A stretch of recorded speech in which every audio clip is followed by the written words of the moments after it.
ishlarimizdan Onyxlar kuni bo'ldi.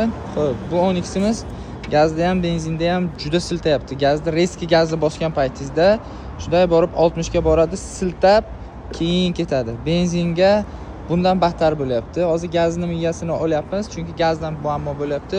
Mana bu Onyximiz ham xuddi shunaqa muammo, faqat mana impulsni qayerdan olsangiz o'sha yerda ashibga beryapti. Mana qarang, babinada qo'ydik, babinaga ashibga berdi, raspedalni o'zi raspedalda qo'ygan ekan, unda ham ashibga berdi. Shuning uchun agar shunaqangi holat bo'lsa, mana shu impulsni shunday bitta uzib ko'rasizlar, babinaga ashibga yo'qolsa, gazni miyasidan bo'ladi. Sabab raspedalda edi, raspedalda ashibga ko'rsatayotgandi datchikka.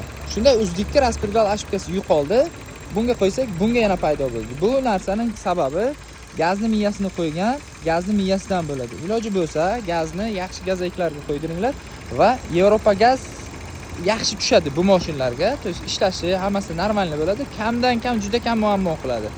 Shuning uchun yaxshi gazaklar bilan maslahatlashib qo'yinglar. Yevropa gaz reklama emas-ku, lekin shu bilmayman, Onyx trekkerlarga Yevropa gaz o'zi avtomatik ashibkalarni udalit qiladi. Har tomonlama yaxshi ishlashi uchun shuni men o'zim tavsiya qilaman.